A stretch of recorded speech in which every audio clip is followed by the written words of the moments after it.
नाम रूपी सत्य।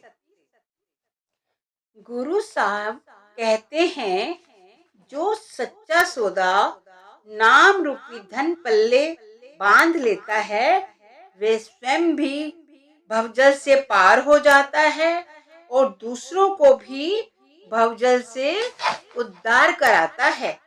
उसे सहज अवस्था प्राप्त हो जाती है, उससे परम तत्व की सूझ हो जाती है और वह ऊंची अवस्था प्राप्त हो जाती है, जिसका वर्णन कर पाना असंभव है।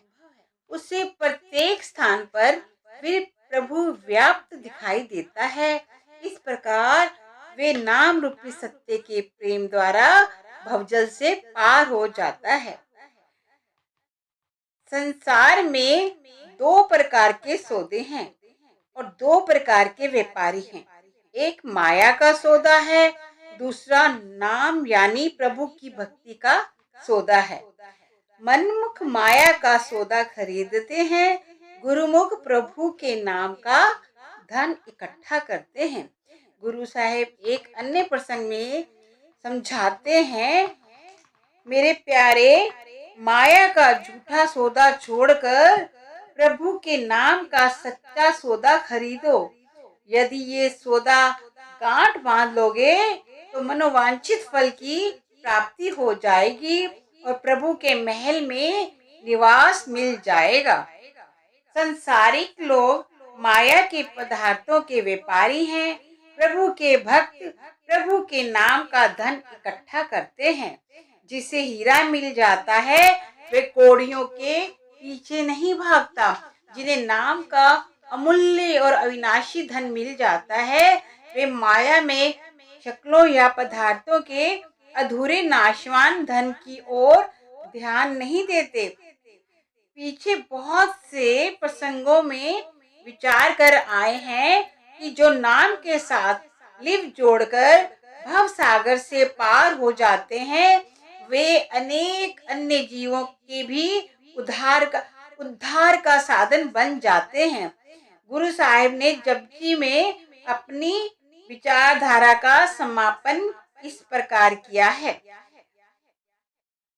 जिनी नाम ध्याया गए मस्कत घाल, नानक ते मुख उजले केती छुट्टी नाल। नाम का अभ्यास करने वाले स्वयं भी भव सागर से पार हो गए और अन्य अनेक जीवों के उद्धार में भी सहायक सिद्ध हुए। जो नाम के साथ लिव जोड़ लेता है, वह सदैव सहज अवस्था के आनंद में मगन रहता है। उसे प्रभु की पहचान की अनुपम बड़ाई प्राप्त हो जाती है।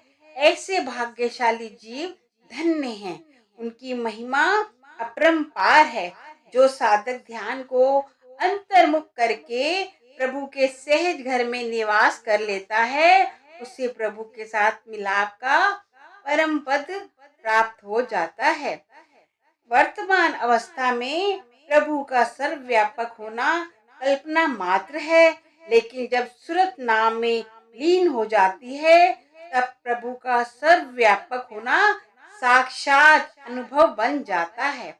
वर्तमान अवस्था में भव सागर से पार होना एक स्वप्न मात्र है। नाम के साथ लिंग जोड़ने पर ये स्वप्न साकार हो जाता है और जीवात्मा व्यवहारिक रूप से भव सागर से पार हो जाती है।